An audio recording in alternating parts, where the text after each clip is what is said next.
Quiz ব্লগৰ আৰু এটা ভিডিঅ'লৈ আপোনালোক সকলোকে আদৰণি জনাইছোঁ। আৰু এইদৰে বনোৱা পাটিচেপ্টা পিঠা খাইছেনে বাৰু আপোনালোকে?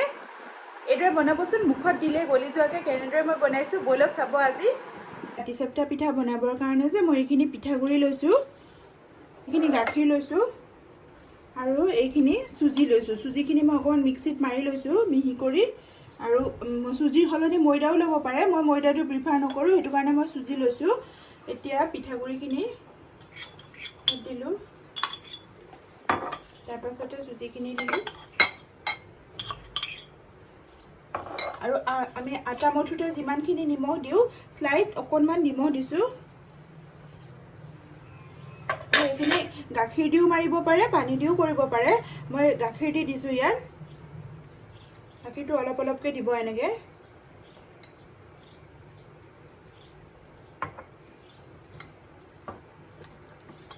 আৰু এইটো অলপ পাতলা কনচিষ্টেঞ্চি হ'লে ভাল হয়, ঘোলটো অলপ পাতলা হ'লে তেতিয়া ভাল হয়, একেবাৰে পাতলা পানী নিচিনাও নহয়।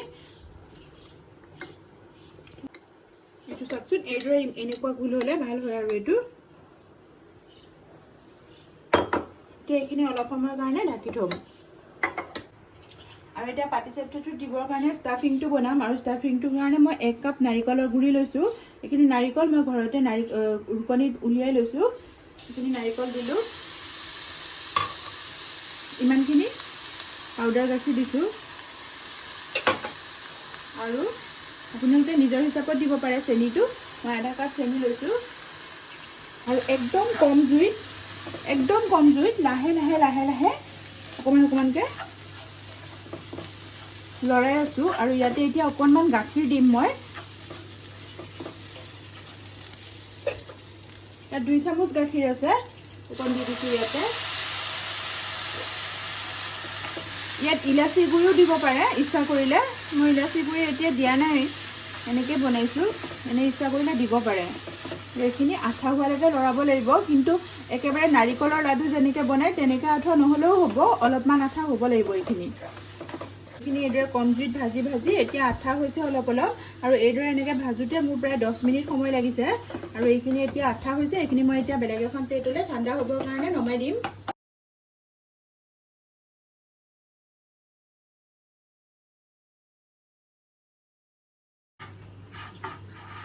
এইদৰে মই এইখিনি এতিয়া ঠাণ্ডা হ'ব দিম। আৰু এইটো বেটাৰটো যে মই বনাইছিলোঁ, বেটাৰটো মই এতিয়া অলপমান বেলেগ কৰিছোঁ, দুভাগ কৰিছোঁ। দুভাগ কৰি এভাগত মই এতিয়া অকণমান ফুড কালাৰ দিম। আৰু ফুড কালাৰ দিলে যে পাটিচেপ্টাটো দেখিবলৈ বৰ ধুনীয়া হয়।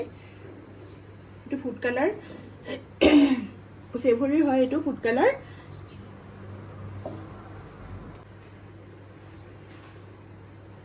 আৰু বহুত দিলে বহুত ৰঙা নিচিনা হৈ যাব, সেইকাৰণে মই অকণমান দিছোঁ এতিয়া।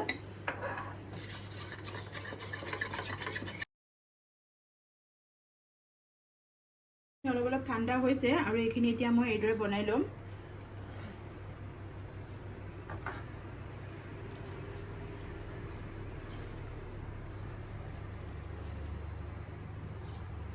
সেনেকৈ দীঘল দীঘলকৈ বনাই ল'ব ষ্টাফিঙৰ কাৰণে।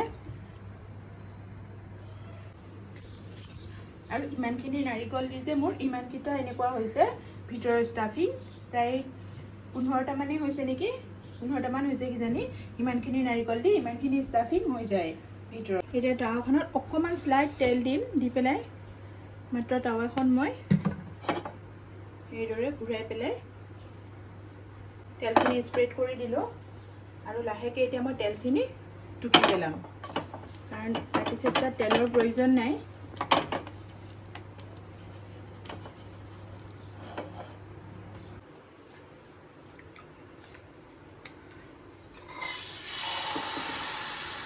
বেটাৰটো 1 চামুচ দিছোঁ, মই অকণমান স্প্ৰেড কৰি দিছোঁ, বেছি স্প্ৰেড কৰা নাই।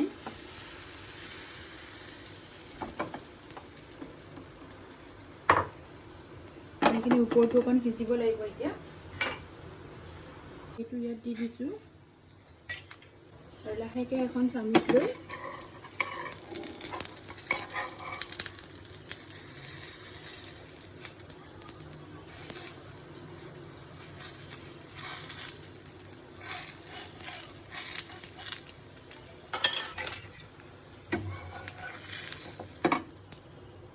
হৈ গ'ল। আৰু এতিয়া কালাৰ দিয়া এটা বনাইছোঁ।